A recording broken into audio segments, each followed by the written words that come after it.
Hello, everyone, and welcome to episode 12 of the Saturday Morning Gaming Show.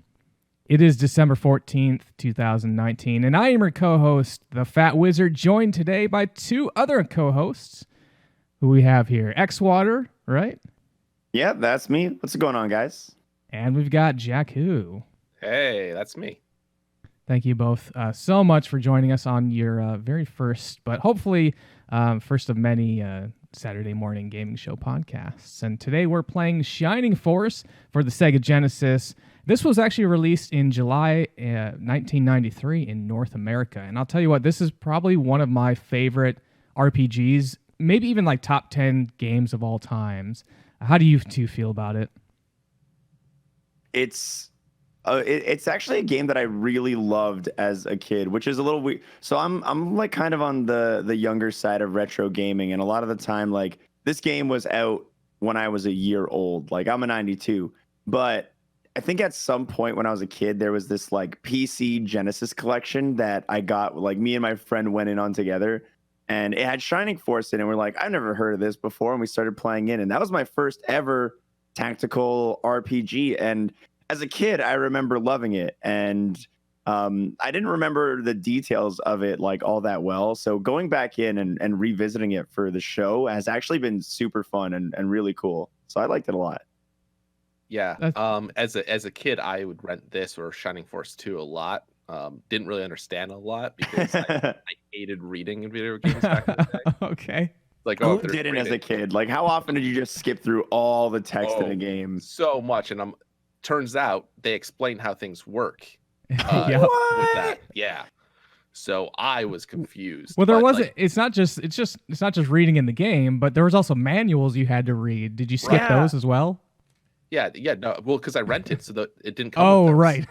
Okay. That's what was tough for me, even replaying. Like, when I was going in, I Googled up the manual because I was like, all right, well, I've got a sword and an axe, and Luke can use either of those. But what are the stats? You know, what's better, right? You got to equip them to find out.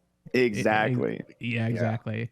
I'm picking up like all these herbs, and it's like, okay, well, there's no description, so I got to go figure this out somehow. Yeah. Some of them make sense. Medical herb probably heals, but things like angel wing, like what does angel wing do? Medical herb is something different nowadays. So let's chat a little bit about how this game works. So it is a tactical RPG, so it's very, very different than most of the RPGs that were coming out traditionally, like JRPGs. You're thinking things like Final Fantasy or Dragon Quest or Dragon Warrior. But this is very different in that you still roam around and you talk to villagers. But all the battles are a top-down view, and if you've played Fire Emblem or things like Wargroove, very similar, where you position one unit at a time, and you get one, you can move, and then you can attack, right? Mm-hmm. And then the AI can also move and attack, and you get one. Each character can do one thing, and then it kind of resets to the round, and everyone gets to do another start there. Which was, for me, was a mind-blowing change to how RPGs worked, and I really liked that because I liked playing chess and checkers as a child, and so this is almost a natural progression from that strategic, gameplay. Now, how did you guys feel about this change to kind of a top-down view? Do you like the change or? I love the strategy RPG genre in general. When I was younger, I remember playing through a couple of like the standard turn-based RPGs, and for whatever reason, like, they just didn't really grasp me. So I remember kind of like dismissing the genre a little bit at first, and then eventually I stumbled into an action JRPG. It was one of the Tales of games. Tales of, I think, Fantasia was the one on the Super Nintendo.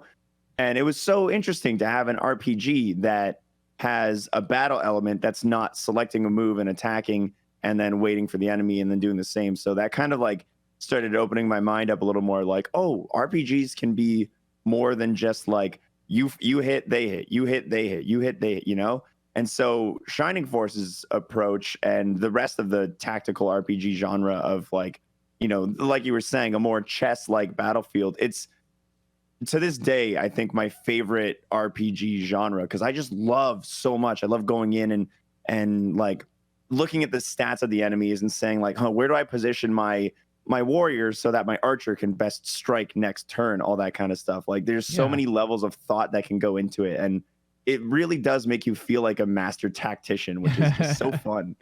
Especially when you especially when you kind of just roll up on an enemy and you take no damage, you manage to rout the entire force, and you just feel like that superstar, right?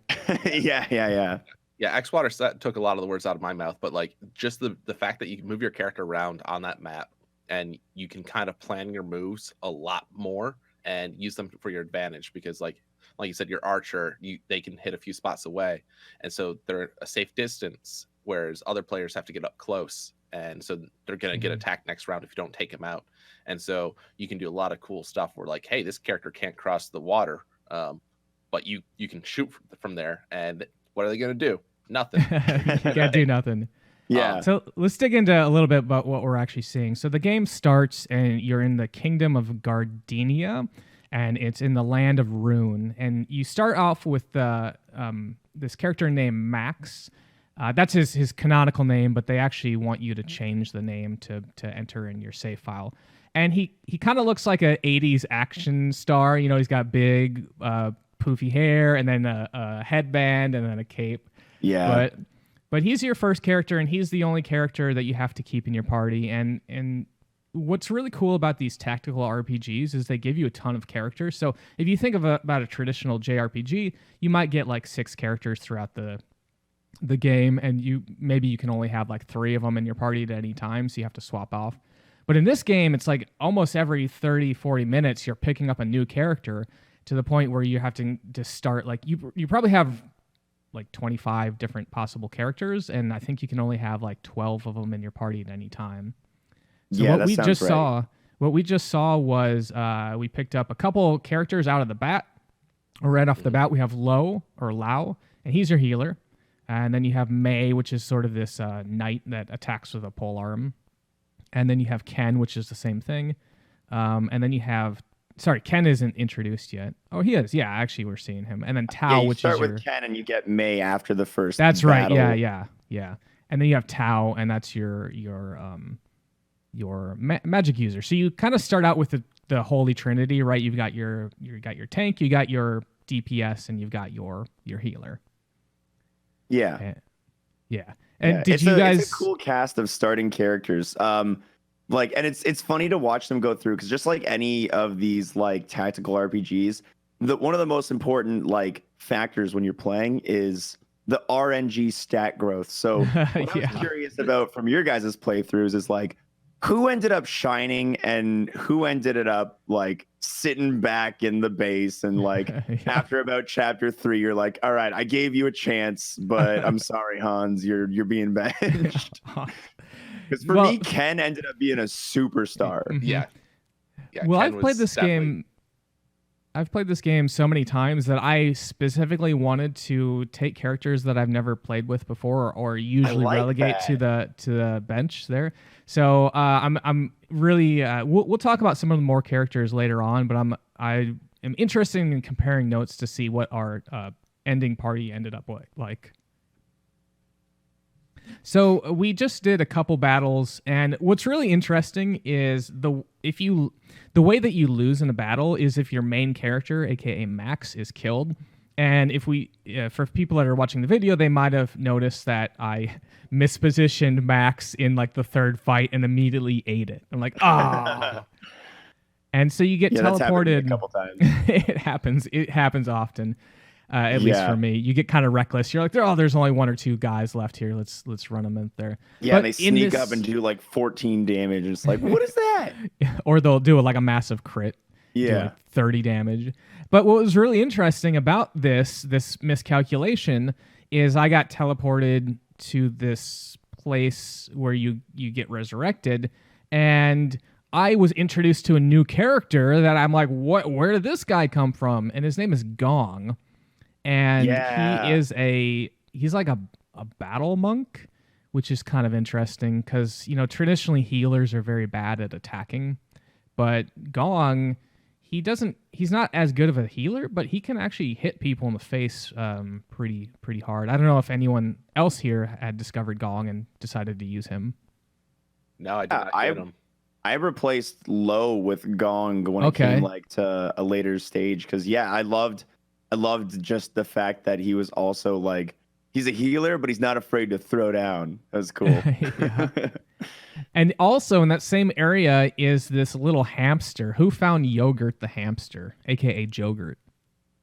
I did, and I was like so confused because he just kind of showed up out of nowhere. Like it was in like chapter 4 where he's like in the back of some field and he falls down, and all of a sudden he's a part of your party, and I'm like, what's going on here? And what do you add to the battle? I was like, he's level 1. I don't know. Absolutely nothing. Yeah, right. Yeah, but he's an interesting character. Yeah, so Yogurt, aka Jogurt, is sort of just a joke character. I think he only ever does 1 damage because his stats are all 1s except for his movement is 5. And when you level him up past level 1, you get a yogurt ring, and if you equip a character with a yogurt ring, they have the appearance of yogurt. But he never he never levels past 1. Like you can level him up and he just goes back to level 1. So he was an absolute trash character, but he's kind of fun. Actually, what's kind of interesting is there's a Japanese Shining Force world book. And again, I think it was in Japan, it was called Jogurt, but when they localized it, they changed it to Yogurt.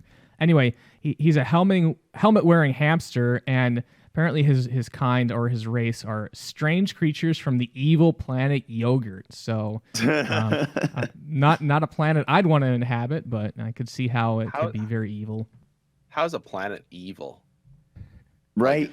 Like or not to go too much on a rail here, but don't you fight like a planet in one of the Final Fantasies? Isn't like that like a thing? Sort of, yeah. Okay. I mean, I just don't know how a planet can be evil, but the inhabitants could, so I guess that makes it evil. Oh, yeah. Sure, yeah. If you have 50% or majority evil inhabitants, the planet officially evil. The question is Earth evil?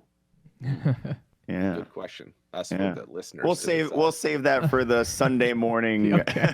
For the Sunday morning philosophy show. Yeah.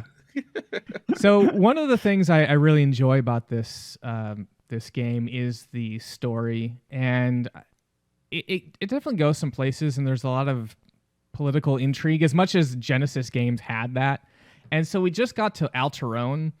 So actually, to summarize this a little bit, you're kind of given a backstory about this character named Dark Soul and this like evil presence. And there's this other person named Cain, and Cain has sort of like resurrected, or is trying to resurrect this dark dragon via or try to, with the help of Dark Soul, which is like the evil force, resurrect this dark dragon. And so as you're moving from city to city, it almost seems like Cain is like one step ahead of you. And so we just got to the city called Alterone, and you go talk to the king, and you're like, hey, I'm here to help. And the king's like, come with me, and throws you in jail. And he's like, we don't need any of your help. I know, he straight up just bamboozles you. He does, yeah. But I like that, and then you find out that Cain had gotten to the king before you, and the king's kind of like, hey, man, you got to help me out. They made me do that. And so I like the idea of, like, you're not treated like a hero despite creating the Shining Force. So your team that you're creating is called the Shining Force. It's where the name of the game comes from. But you don't go into every town just like a marching band ready to welcome you. It's very often it's like, you're not really wanted here because we're being pressured by other forces, right? Yeah. And I'm not sure if you guys have seen, we can talk about Final Fantasy VI, of course, but I feel like this is one of the first games that had that level of intrigue that at least I can remember as a child on consoles. Yeah, and I think, like, overall, the story of this game is fairly similar to most other RPGs. There's an evil force, go destroy it sort of thing. But the story that you don't see is that political side, and it was kind of a neat twist and change to that genre in a way. There's a lot to kind of see between the scenes that you might not pick up on as a kid. You just might be like, man, these people are mean to me. But as an adult, you really kind of see that side of it being political and whatnot. Yeah, that's a really great point. And going back through as an adult, it did allow me to appreciate the story a little bit more. So one thing that we just saw was the end of chapter 1, and I am such a sucker for when games clearly denote chapters. So chapter 1 was called Runefaust Invasion. And it goes, when you complete a chapter, it cuts to black, and it shows you end of chapter 1, and then it shows you start of chapter 2, and the start of chapter 2 is called Spirit of the Holy Spring. And by the end of the chapter, you always have an understanding of like why it was labeled that. And I think when reading books, it's the same way. Like a really awesome chapter name kind of fulfills its prophecy or legacy by the time you end the chapter. Like you understand why it was called that. I don't know if you guys felt similar about the chapters named, but I love those a lot. Yeah, I always like chapter names too. Yeah, and it just made sense because when you start the game, it's the girl reading the book, and yeah, so it harkens back to that, showing you like this is a book that you're being read by having different chapters. Yeah, that's a good. I didn't even put those 2 and 2 together, but yeah, that's a really good point there. Now, moving on to the story, we just entered the town of Rindo.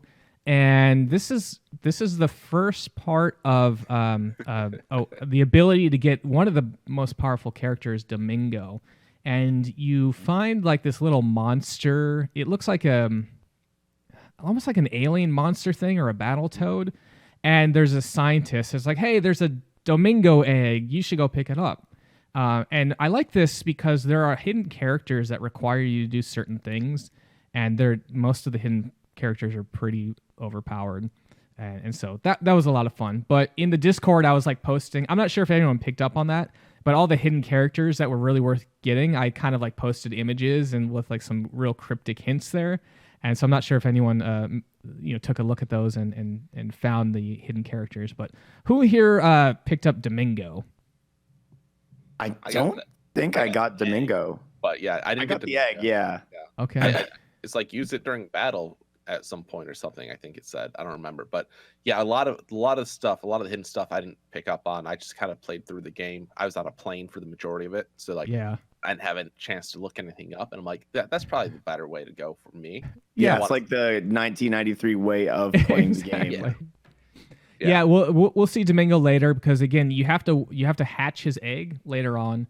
So we have the egg, but we can't really do anything with it. Now, one of the things I wanted to chat about was one of the battles after Rindo. You're in this cave network, and you're introduced to cave bats. Mm-hmm. And oh god! If I see one more unit evade, I know I didn't realize how bad evasion was in this game. But who here just like was fed up with like you go to attack and it's like, oh, it evaded. Yeah, the cave bats were so annoying with that. They were all like, you had like a 30% chance to hit those guys. Yeah, that was definitely frustrating. Magic was the key. Yeah. What was? Oh, magic. Yeah, magic. You cannot evade. Magic was definitely helpful there. Yeah. Now I actually counted on one. This bat evaded 7 out of 8. 7 out of 8 physical attacks, and I was like, "Oh, come on!" Like, yeah, I get it random, but still, it feels real bad, right? Yeah. So I think we are in. I'm not sure what city we're in here, but when you go to the city, this might still be Rindo. But when you go to the city, there's a circus tent that's coming up, and it's like, "Hey, the circus is going to be in town," and then you leave, you do a battle, and then the circus is there. And as a child, that blew my mind. I'm like, hey, the city is actually growing. Like, they're adding things to the city. That is so cool. Yeah. And ultimately, that circus becomes a pivotal part in the storyline. Do you guys remember what happens in the circus? Yeah. The circus where, what is it? The mayor's son is in there. Yeah. And he's like, oh, I'll help you. If you do me a favor, if you save my kid. Yeah. Get the boat afterwards, which was a lot of work for the boat. It was for how long you keep it. I love what they do with the boat. So we're gonna get to that in just a minute here. But you go into the circus, and again, I love the enemies in this game because there's these dire clowns and these mannequins, and they're kind of like husks that are laid out on the ground, but they hit really, really hard. And the end boss is called a marionette. Like, this is really cool. Yeah, I think this was the first battle that was kind of like ramped up in difficulty. Oh yeah, for sure. Because the marionette will use the magic. So there's sort of two ways that you can use magic, hostile magic. You can use single target, which is usually real low level, and then you can do more of an area targeting, which it looks like a plus icon.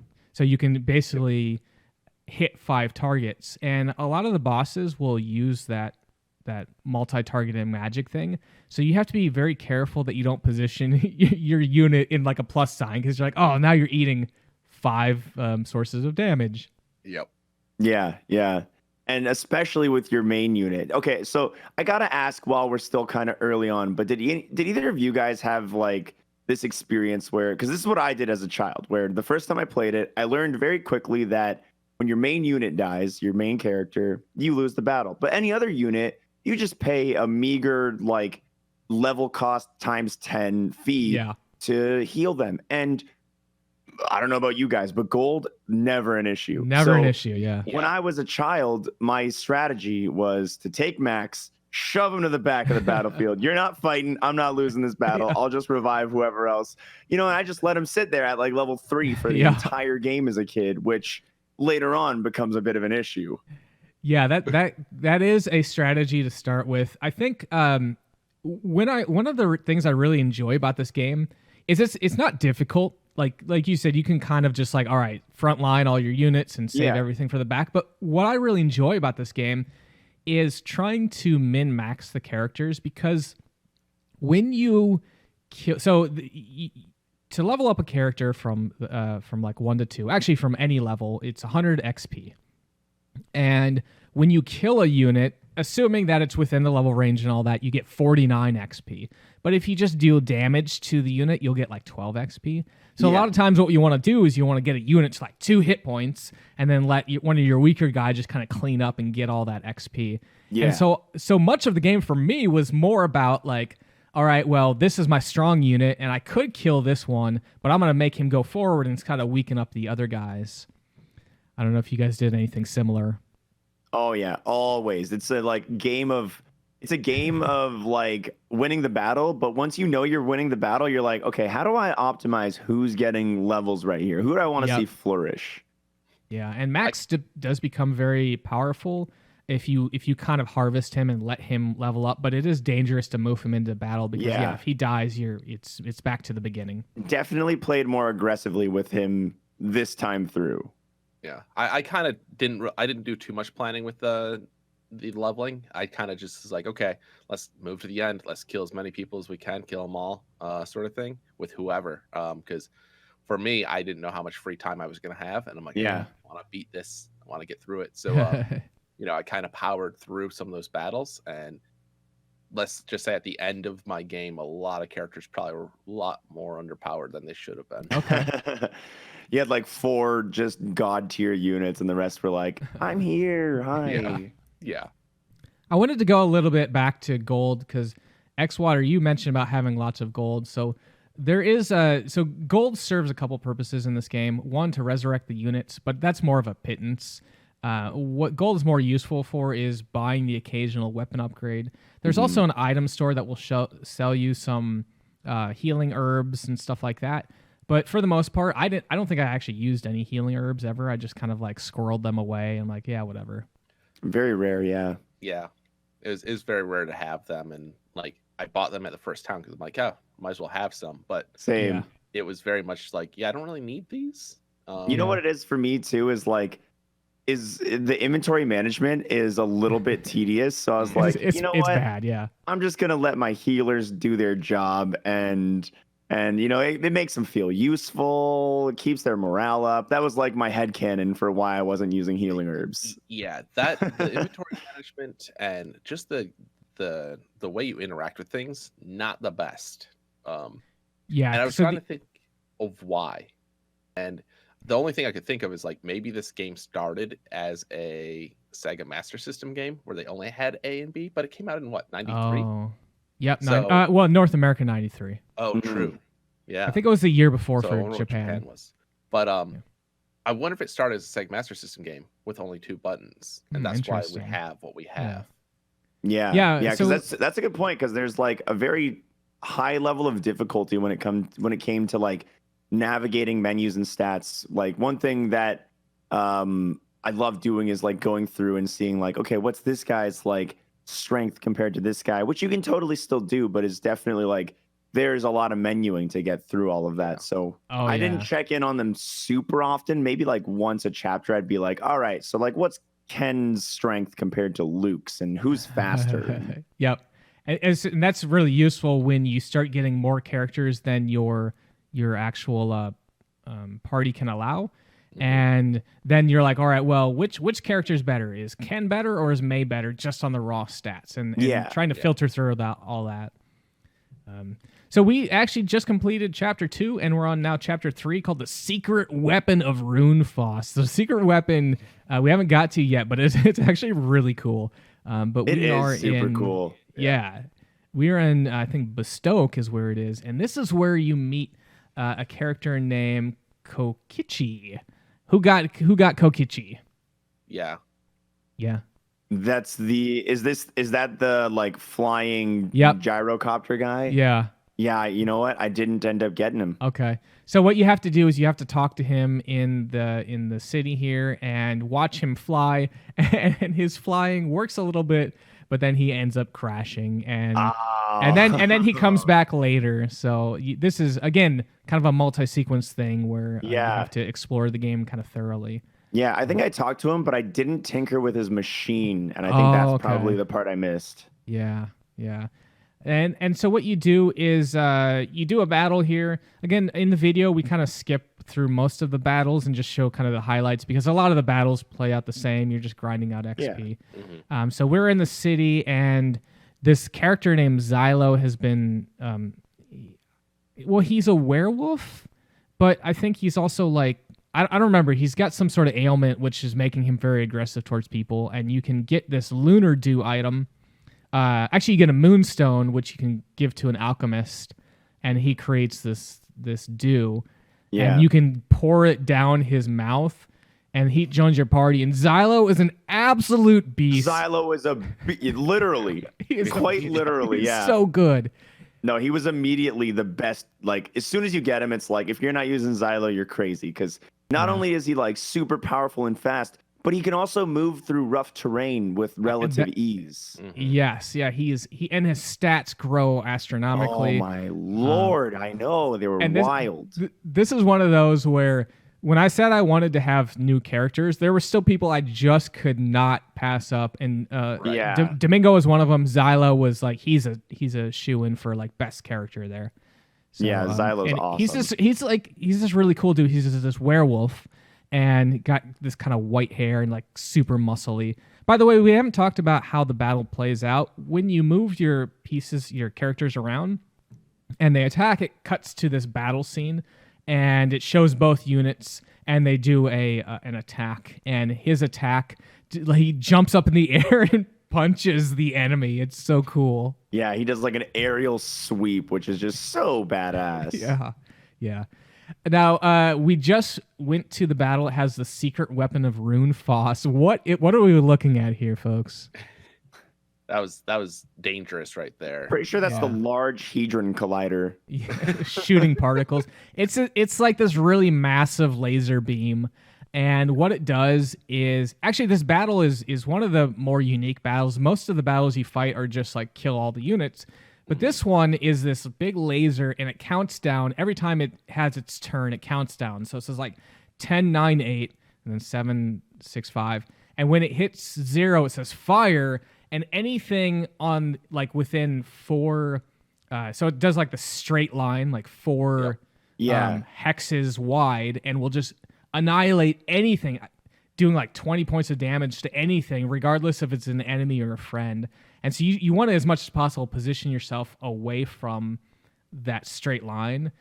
But the battle is sort of set up so you have to run down this straight line. You have to, so like, it's run really straight cool. Through. Did you guys, so like starting the battle, it takes you probably like 2 turns worth to get close to that straight line. Yeah. Did you guys like play it out and wait for the first laser fire to dodge it, or did you just like run head first right in? I had some people take some damage on that. For sure. Yeah. So I actually did go ahead there. Too. That was Okay. nice. I actually was also failed. I also on, rushed in because I wasn't Okay. entirely sure how it was going to play out. Yeah, I failed the first time through. Mm-hmm. I think I just got overconfident in my character. Max, he ate it, but Yeah. It's a little weird because it says, so the way it counts down, you would think that when it says 1, so it's counting down from 10, and when you think when it says 1, it would fire, but actually what it does is his turn says 3, 2, 1.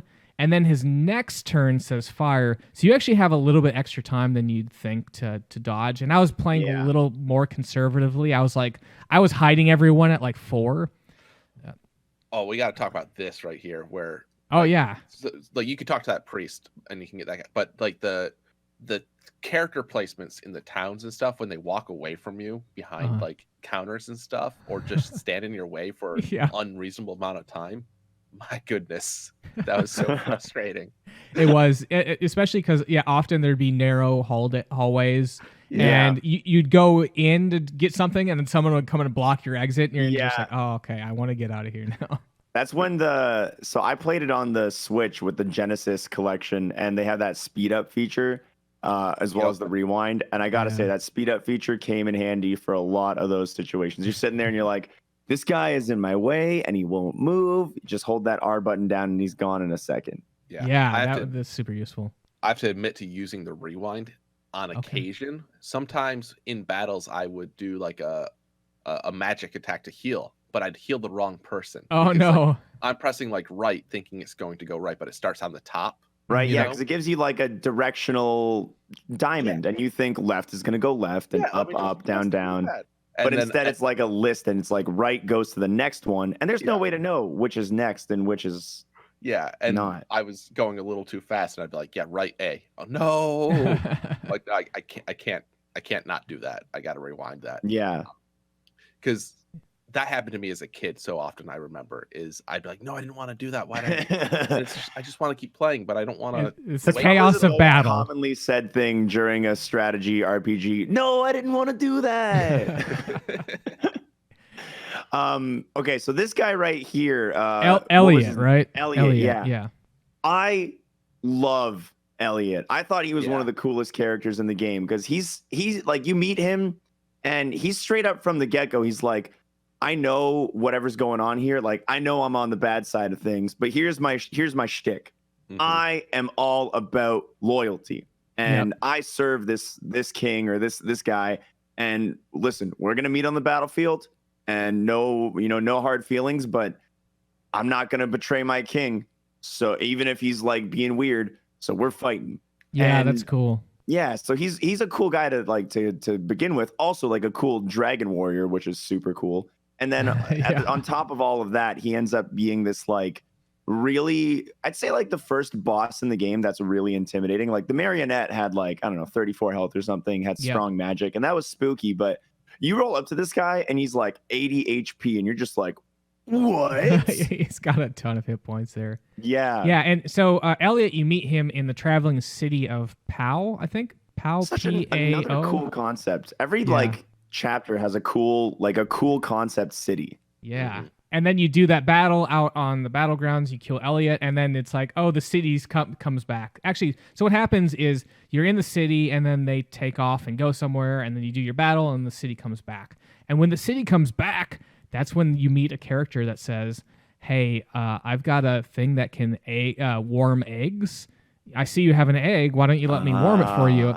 And so it incubates, and you get Domingo. And Domingo is absolute cheating. So let me set the stage for Domingo. Like a little squid monster. It's this little squid monster. Yeah, absolutely. It's got this like white little bag over its head, and then you just see blue tentacles, and it's got 2 little eyes. It's super cute. Domingo is a magic user that he mostly just uses frost, but he can fly, and his defense is ridiculous. So and enemies tend to prioritize him. He's like I think the only person they prioritize in battle more is Max. So you can kind of use him to like flush enemies, like get enemies to come to you, and they'll all do like 1 point of damage to Domingo, and then you can just fly over some mountains and kill him. He was absolutely phenomenal, and I feel bad for using him, but he's so fun. Hey, no shame, man. When you know the strats. Now there was another character, I can't remember their name, that I found around this part of the game, where when the town moves and you go through the battle with Elliot, you can actually go back to the old location where the old town was. And in that open field, there's like another centaur guy just chilling. He's like, "Hey, want me to join you?"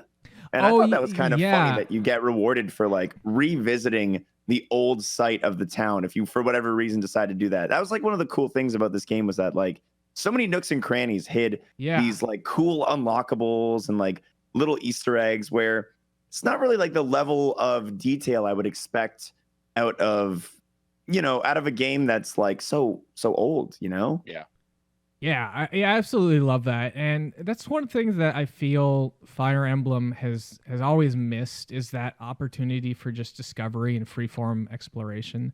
Because if people are folks are know about Fire Emblem, they almost shuttle you from battle to battle. It's like, here's your battle, and then you have your social links or whatever you want to call it, and then you go to the next battle. Whereas, again, this one is more traditional JRPG, where you have your battle, and then you can just walk around town, talk to people, buy stuff, sell stuff, and all that stuff. And that's where you can kind of discover all these little nooks and crannies that that xWater's talking about. Yeah, it's a really nice element. I definitely say that's a strength that Shining Force has over other tactical RPGs, is the fact that it does maintain like an outside of like the combat, it does maintain an actual like JRPG structure of like, talking to villagers, exploring towns, where any unlockable characters in like a traditional Fire Emblem game, you go through and you're like, well, that guy is the only unit with different hair and said something about one of my characters. I'll make them talk, and then bam, they're on my side. Mm-hmm. And most of the characters that join, not everyone, but most of the characters that will join you have portraits. So if you talk to a character and it has a portrait, you're like, there's probably a way to recruit this character at some point. Yeah, you see a custom sprite, you're like, you're either fighting me or joining me. Yeah. Or you're the king. Or you're the king. Now we just rolled up to the next city here. So by the way, we completed chapter 4 called The Great Fortress of Balbazek, and now we're in chapter 5, Gateway to Hidden Shrine. And so at this point of the game, I gotta ask: did either of you continue using either of the bird people at this point? No. Those they really do so little damage. But they traverse the terrain, but they just can't hold their own in battle. They die so quick. They don't do any damage. It was a shame.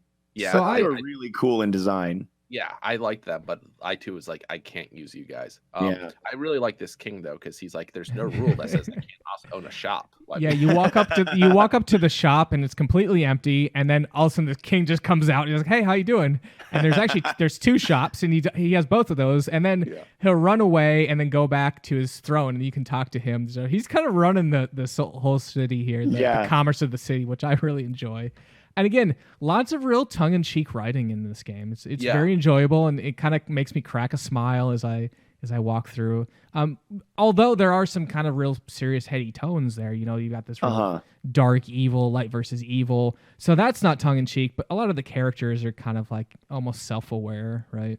Mm-hmm. So we are in the city of Warel. Our ship that we finally got a ship, and it got attacked, and the ship got broken, and so we're at the city of Warel, which is sort of they have like mermaids and stuff, and they're like, hey, yeah, we'll go ahead and fix up your ship, but there's a priest of ours which is missing, so why don't you go try to find the priest, and then when you find the priest, we'll fix up your ship.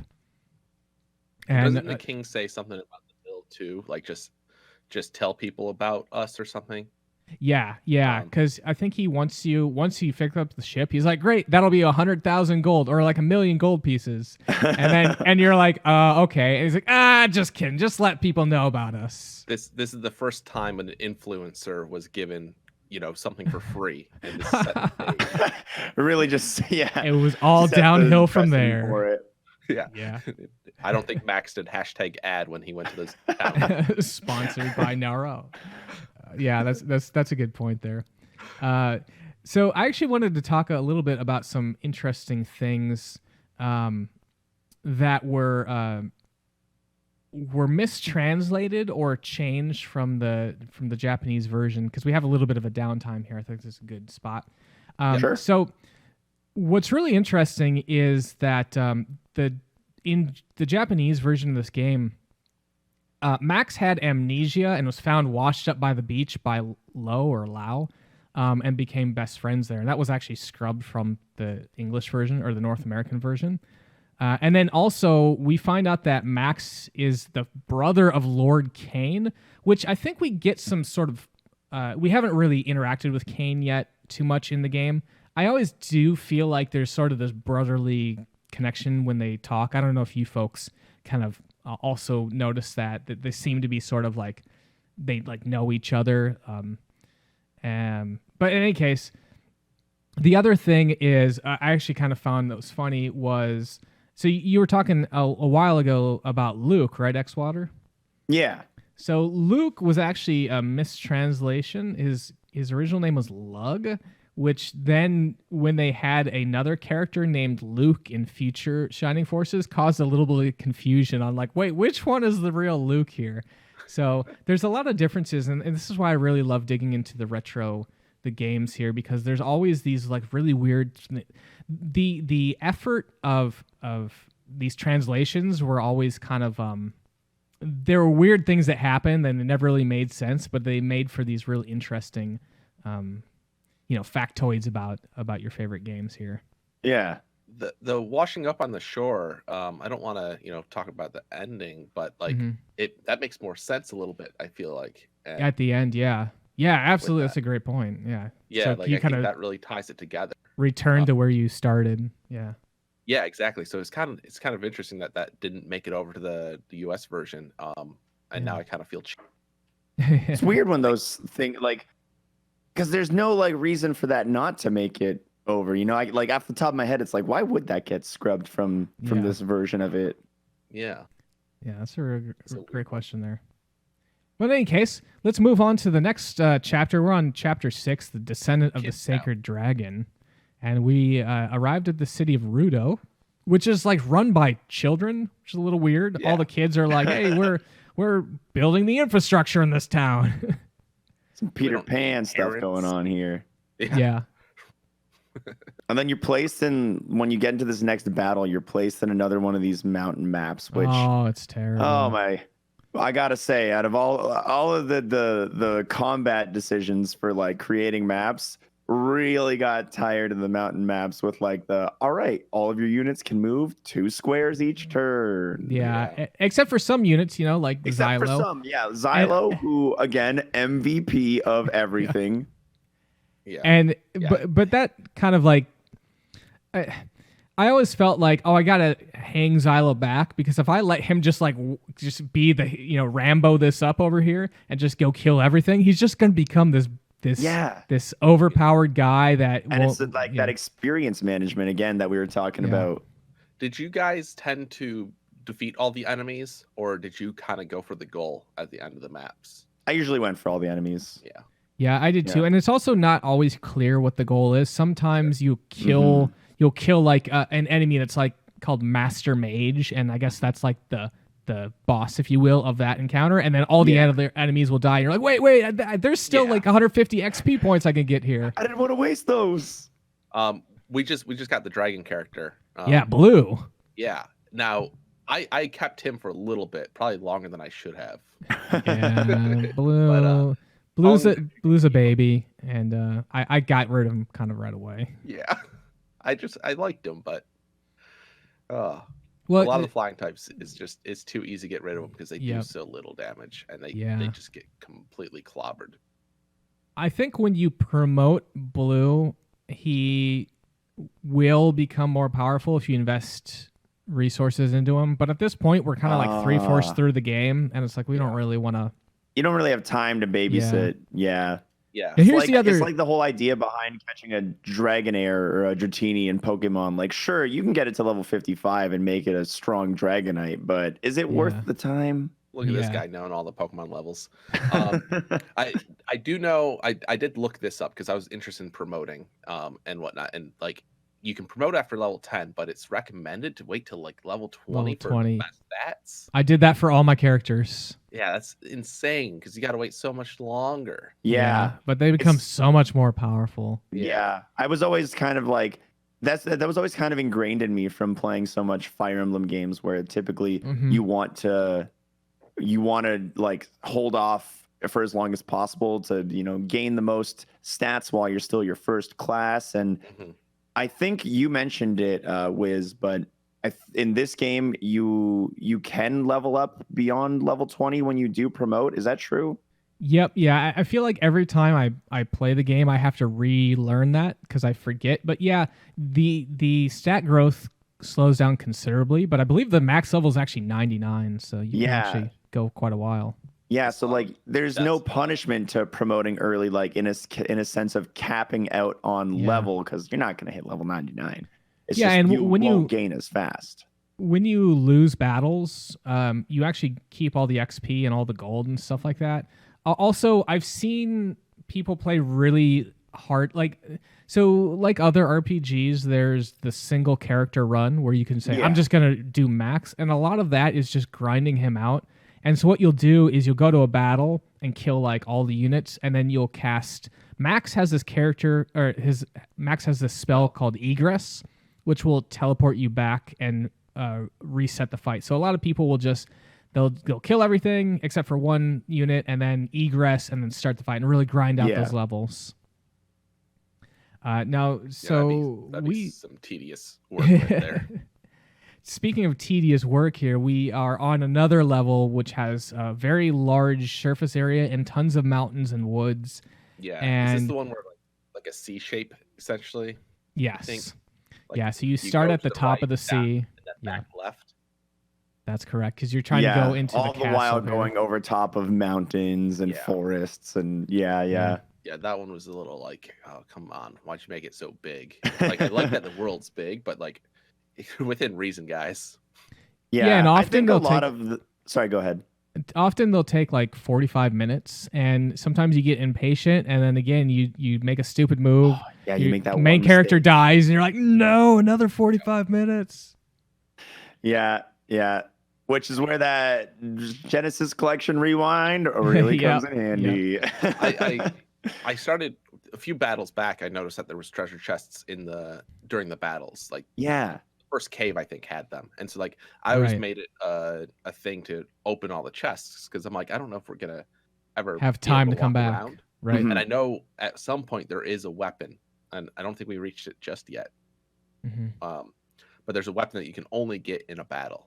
Yes, I think is that a lance, if I remember right. I think it is. Yeah. Okay. I remember there was a heat axe I got in a battle at one point, but I got that from killing a dude and not from a lizard chest. Man.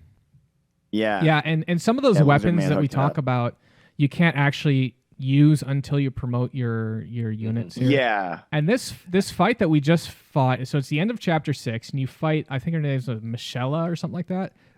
For me, the witch lady.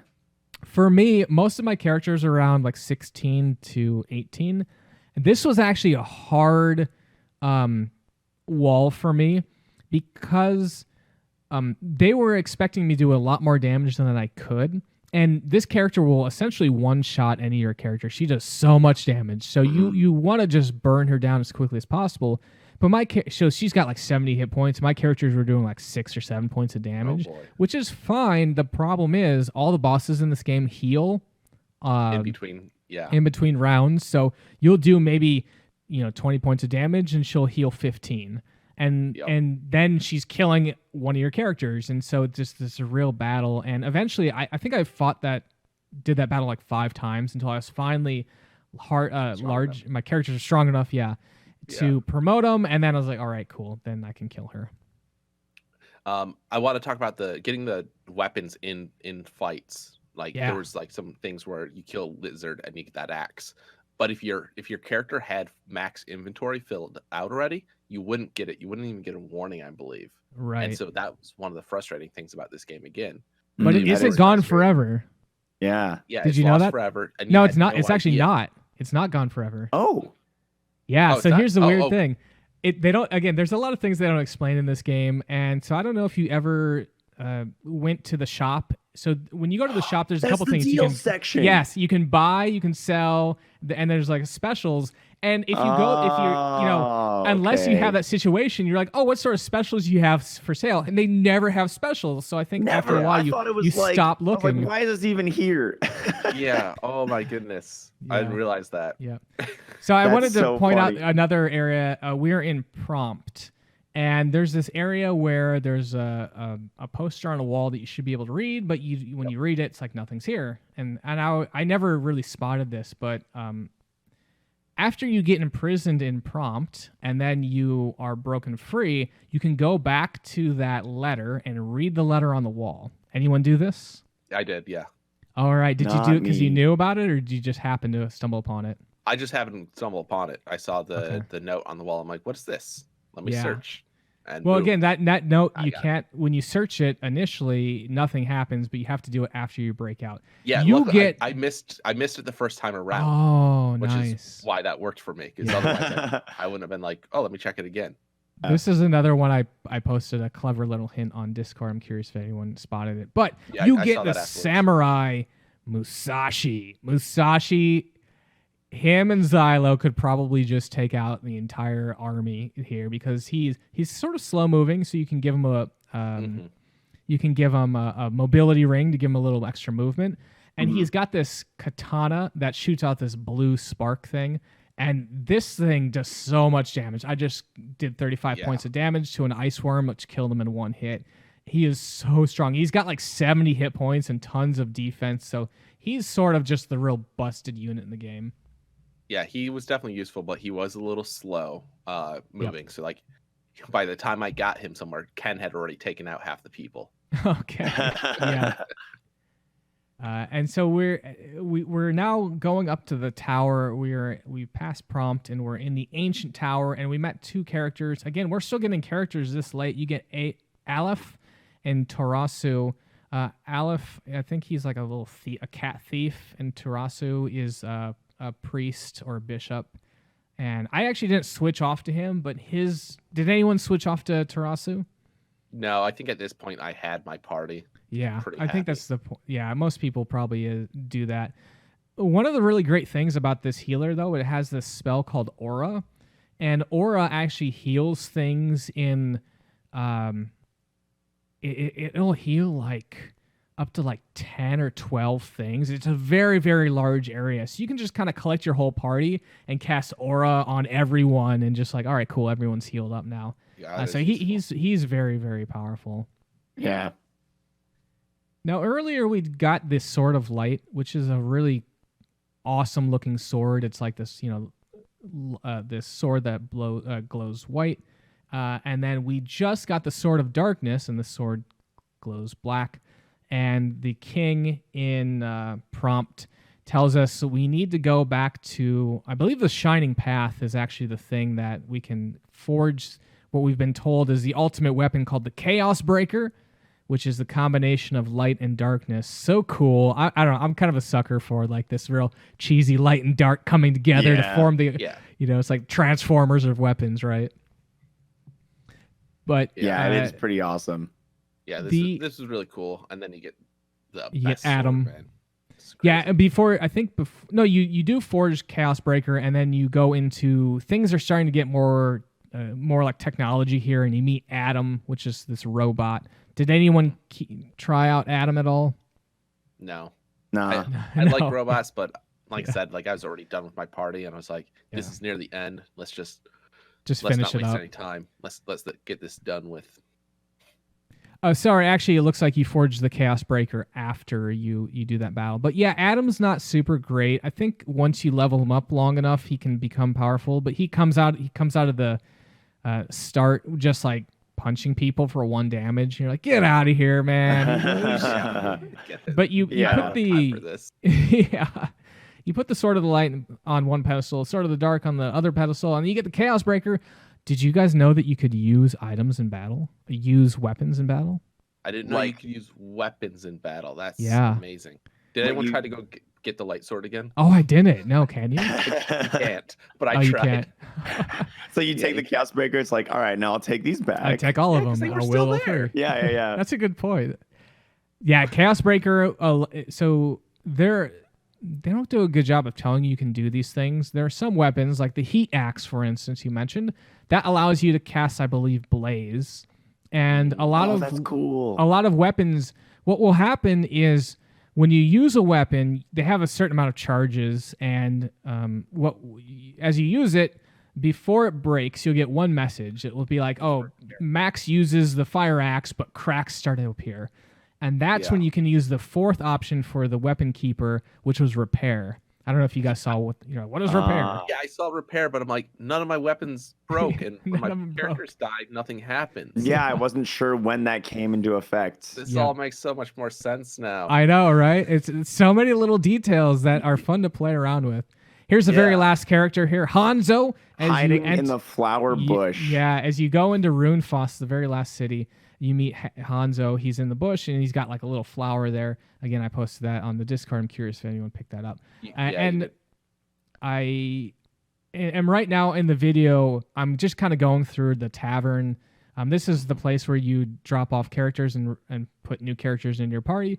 But they all kind of hang out in this little bar / tavern, and you can go see your shining force. And so that was my end That's party. so cool. It's really cool to see all them all. Yeah, and you could even talk to them all and get like a little bit of like, you definitely don't get a huge dive into like their character or personality or anything like that, but you get like a little bit of info about them, like can dive a little deeper, which is always fun, you know. Yeah, it was just fun to see that area get built out throughout the game, because it was very empty at first, and now they're all hanging out in a tavern and stuff, and it was really cool. And as a kid, that was like, wow, look at all these characters. Mm-hmm. And I think when you're talking about building up the Shining Force, I don't know, that's a really cool name. It's evocative of just like real retro style, power growth, I guess. Though I feel like we included so many people into the Shining Force. There was like almost no rules on who could join. People were just like, hey, I want to join you. And we're like, okay. Right. It seemed like there was a very low bar. They're just like, hey, you want another, what's it called? Another horseman? Yeah. Sure. I got 5 already. Can I join? Yeah. I'm useless to you. So for people, sure, why not? For people watching the video, keep your eye on Gong, because I promoted Gong, and again, he's this monk, and he just pretty much takes his shirt off, and he's this hulking bodybuilder guy, but he looks like he has sunglasses on. So he's kind of in the lower left of the video there. I just love the look. He doesn't actually have sunglasses, but it just really looks like he has sunglasses. Yeah, Gong was really cool. Gong was fun. I liked him a lot. Now I just showed off an attack with Hanzo. Hanzo does the same type of attack as Xylo, where he jumps up in the air, but instead of punching him, he has this sword that he strikes through. And so Hanzo is a pretty cool unit. He's got a couple spells. Actually, let's talk about spells that are useful and spells that are not so useful. So any spell that actually deals damage, like Blaze or Frost or Lightning, I think they call it Zap actually, those are all useful because they'll actually do damage. Mm-hmm. Yeah. And of course you have your healing spells. But you also get some other spells like Muddle, Slow, Sleep. And those hardly ever work. And when they do work, it's not really apparent what they're actually doing.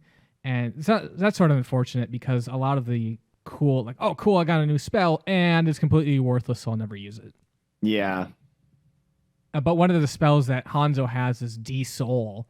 Actually, Domingo gets this also, I believe. And De-Soul will instant kill units if it works, but it hardly ever works, so it's not very useless. Or it's pretty useless there. Can we talk about how we weren't able to heal the undead enemies and kill them? Yes! Actually, even worse, I was commenting in that Discord that we had dark priests that were literally casting heal on skeletons. I'm like, oh, come on, does no one here know about...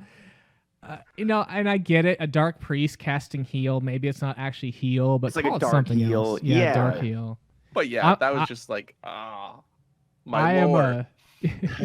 I am a stickler for that sort of canonical fantasy lore. Like, I'm very angry when people mess with it. Yeah. Yeah. No, we're actually entering recognized. Yeah. We're actually entering the end game here. We've got Chaos Breaker, and they tell you go out to the westmost point, and you use the Chaos Breaker, and the Castle of the Ancients is summoned forth from the water, which, again, super cool. It's like, this. That took me a moment because I'm like, what do I have to do? Yeah. And then, like, it became apparent. I'm like, okay, there's a clear spot on the map to go and do this thing. That makes sense. Yeah. But it took me a little bit longer than I'd like to admit because I have not played this game since I was a child, and I don't think I ever beat the game as a child because remember, I didn't read. So here I am. If you're watching the video, I'm using Chaos Breaker, and it casts Frost in Frost level 2, which is going to hit up to 5 enemies there. And so, xWater, you're talking about keeping your unit back and just protected. And what's great about Chaos Breaker is you can do that. You can still attack with your main that was unit. Some mad range on that Frost. Yeah, and you still get to get the XP. It is so good. Chaos Breaker. Actually, this is the very first playthrough that I realized that you could do that with Chaos Breaker, and it really changes the game because it's like, holy. I assume that mechanic's still in Shining Force 2 then? I'm not sure. I bet we'll find out that at some point. Using weapons in battle, but at least I'm gonna try. Probably, yeah. Because man, that is a game changer. Kind of wish I knew that. It's really cool. Again, there's so many little things about this game that I feel like every time I play it, I learn another one thing or two that changes how I play. Now we're on the second to last battle here. We are fighting Dark Soul himself. He's actually at the Dark Dragon, and I cast Blaze 4, which is this massive fireball damage. Actually, so there's each spell can have up to 4 ranks, and when you cast it, you can choose like how each rank costs more mana, so you can sort of like dial back the damage. Rank 1 is always a single target. Rank 2 and rank 3 are always multi-targets, and then rank 4 goes back to just single target. So that is your like unit killer. You're like, I need to annihilate something quick.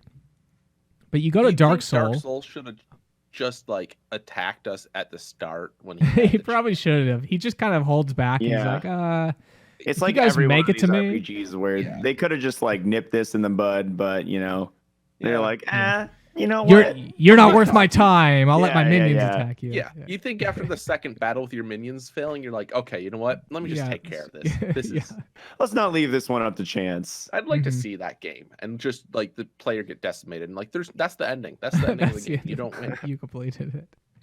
When you go to Dark Soul, his life is question mark. I think that was awesome.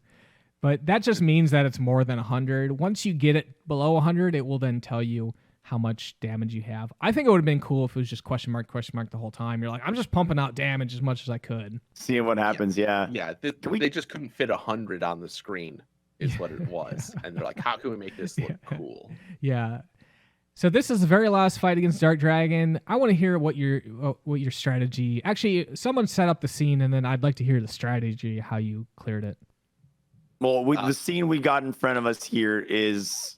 honestly, I think one of the coolest like visual parts of this game, where you got this absolutely terrifying, monstrous 3-headed like skeletal dragon, and it just looks like it just instills fear in you all the way through, and it's just absolutely like horrifying.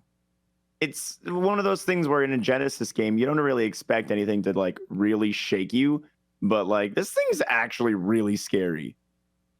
Yeah. And on the left and right are 2 pedestals that spawn enemies, but I believe if you stand on them, they actually don't respawn. Because that is true, but I'm pretty sure that's an activation for the head to actually do a single target attack on you, and it is crushing how much damage it will do. I guess I got lucky. Yeah, it'll do. So an average character might at this point have like 40 health. And I think that attack will do something like 35, so it'll almost kill you if you just stand there. So, but yeah, put your strong units on that hole so they won't respawn, and let them just kind of soak that damage. Yeah, But yeah, I definitely attacked the right side first for whatever reason and was able to take that down, and then the left side. I kept a lot of units back in case I had to do healing or anything, because this is where I did actually use some of the items finally, because I'm like, it's the last battle, might as well use them.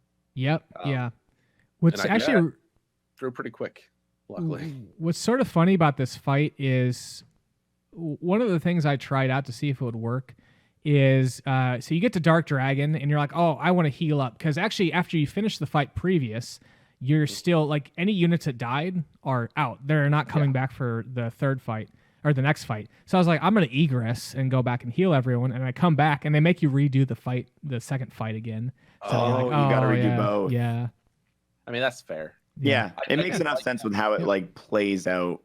Yeah, I did like that in between battles, and like when there was multiple battles, typically you would get healed up. Uh-huh.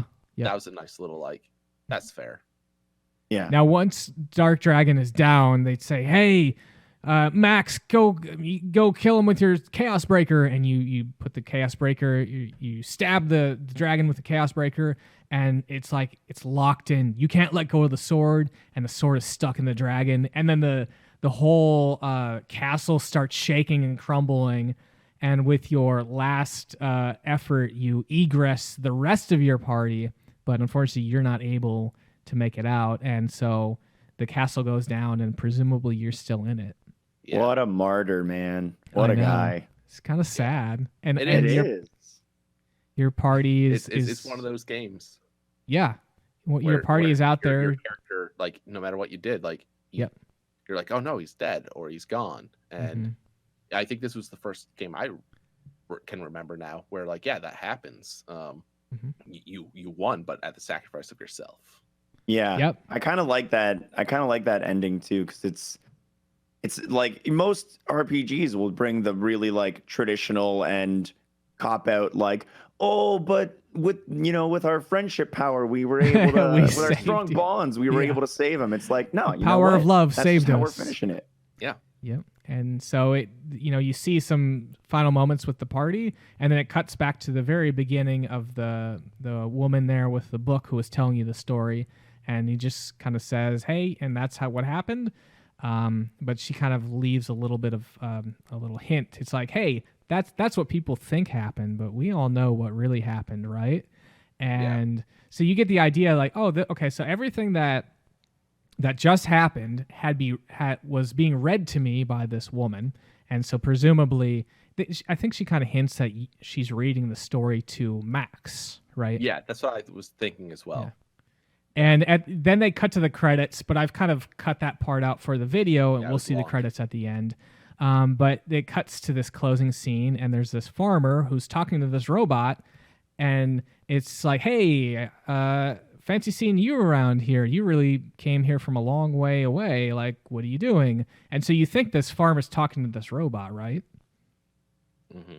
But the camera kind of pans to the right, and it shows the back. It's clearly Max, because you see the back. He's got the traditional hero garb there, and the farmer's like, "Hey, why you should just settle on down here and live the rest of your days here." And Max is like, "That's certainly what I could do." It's like, I think that's really cool, because it's like that thing where a very traditional story of whether it be the Romans or the armed forces, they go out into battle and then they come back and they retire as a farmer, right? Yeah. That's a very traditional ending there, and Max turns around and looks at you, and that's the Love end. that ending scene. Turns around and gives it like a nice little look right at the camera. And he's like, "You can call me," and then just blank. Yep. Yeah, exactly. It was a nice, like, just in case you didn't get it. Let's just give it to him. But yeah, like, and I think this ending, as I mentioned earlier, like, it's very much ties back to that whole amnesia thing that was cut from the US version. Yeah. Because it sounds like, you made it to this town and you change your life, and then this person's reading this story to you to tell you, like, what you've done, what your sacrifice was.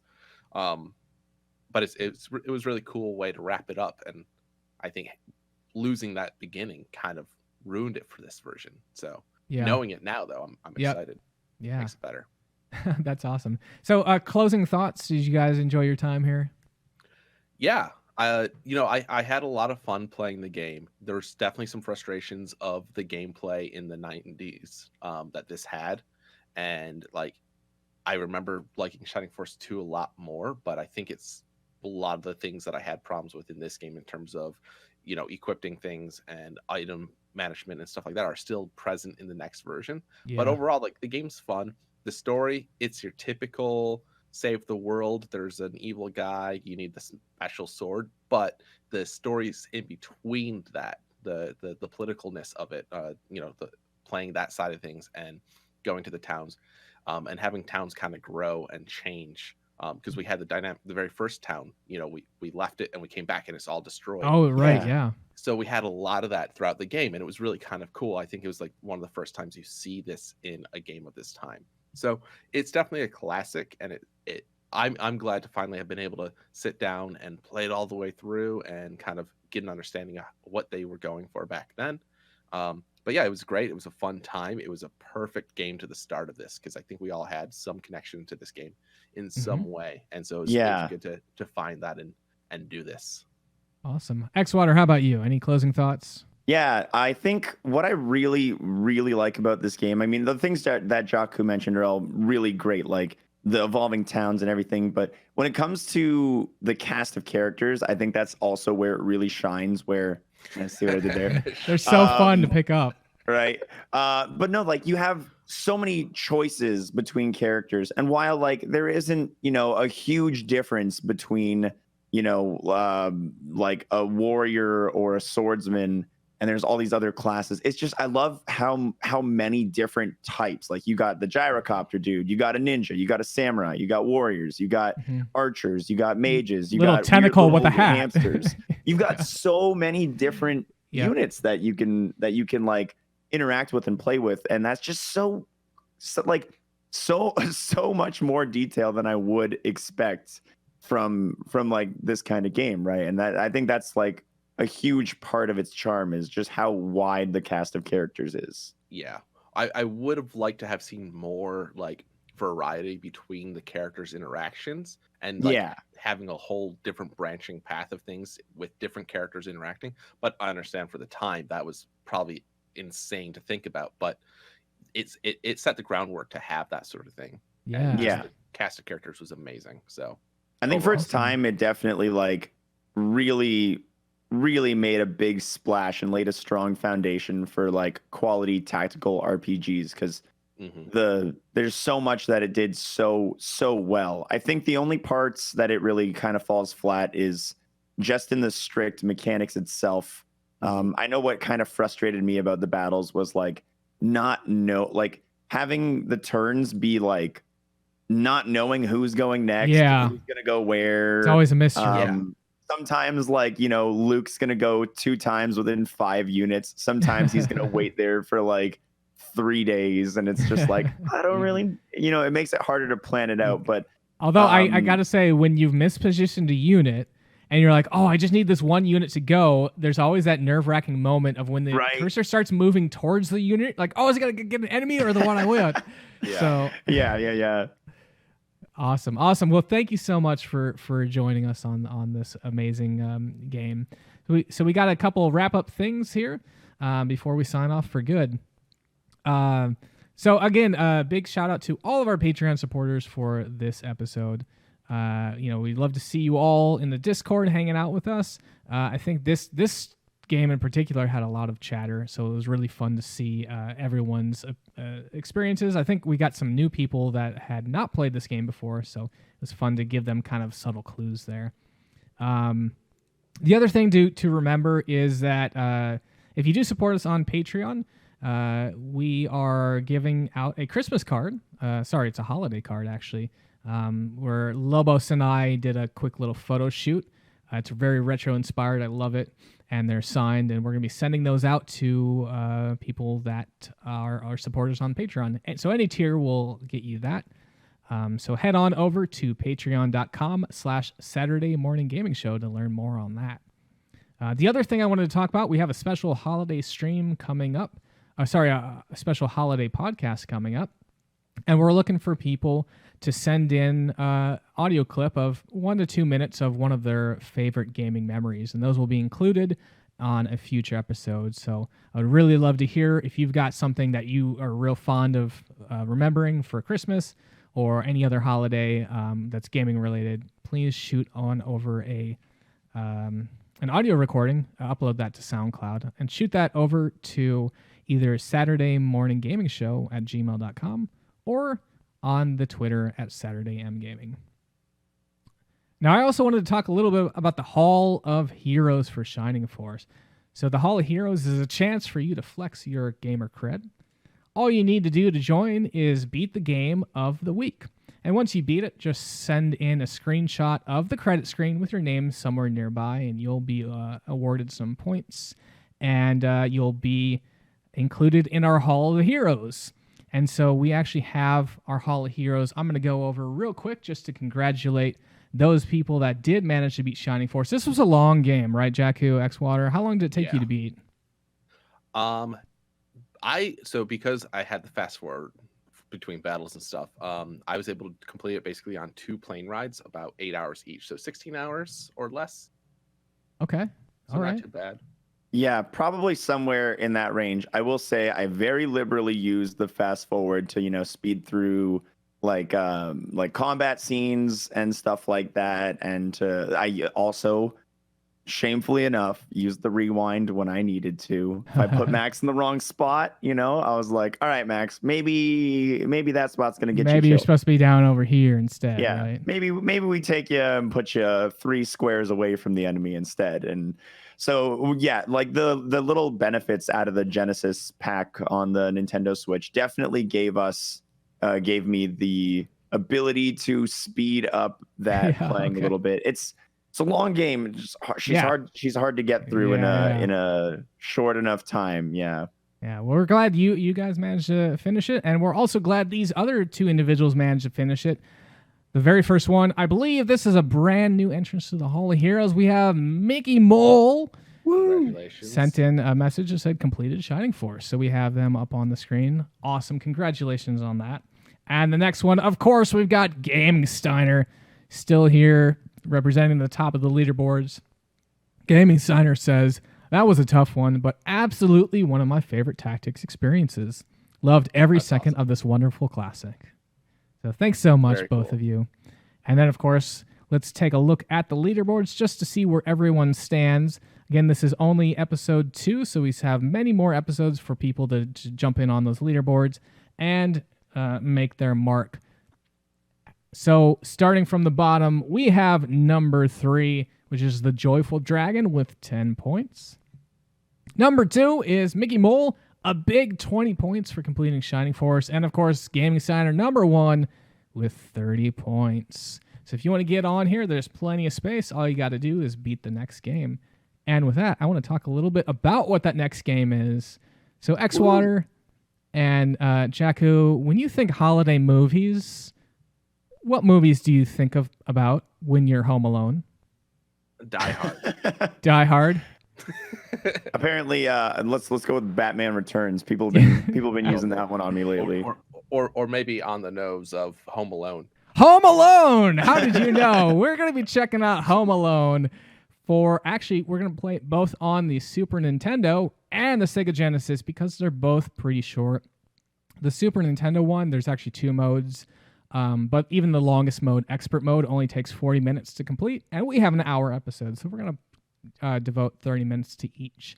And that will be with Lobos and I. We're going to do a little special holiday episode with Home Alone. So please, if you're interested, each game that you complete will award you 5 points. So you can have a total of 10 points for completing the Sega Genesis version of Home Alone and the Super Nintendo version of Home Alone. xWater, Jaku, either you played Home Alone before? I have, and I think the Genesis one is better. Yep, Genesis is actually pretty cool. Yeah. It's different because there was Home Alone on the Game Boy and on the NES as well. And if you played those, the Super Nintendo one plays very similar to that. But the Genesis one was different. It had you going from house to house, and it was kind of setting cool. up traps. Lots of cool stuff there. It's definitely a different experience. I always loved when the games were both on Genesis and Super Nintendo, and they were different. Yeah. There was a lot of those back in the day. Yeah, there was a lot of those. Yeah, absolutely. So I'm excited to listen and watch that episode. Awesome, cool. Well, sadly, we have reached the end credits of this episode, and we wanted to thank everyone for watching us on Twitch. That's twitch.com/Saturday Morning Gaming Show, or for listening to us on the podcast. If you want to check out the show live, we air generally every other Saturday at 9:30 a.m. Central U.S. time. And, of course, the podcast is released the following Sunday. So make sure to, follow and subscribe on that podcast. It will be delivered to you instantly, and you'll have all that retro gaming goodness ready for your drive into work on Monday. And, of course, if you have any feedback, we would love to hear from you. You can shoot us an email at SaturdayMorningGamingShow@gmail.com. Or you can follow us on Twitter at SaturdayMGaming. All the links we have are posted there. So if you ever want to know, like, hey, where's that Discord or where's that Patreon, just head on over to Twitter. And wanted to give a special shout out on over to TechnoAxe for much of the music during this episode.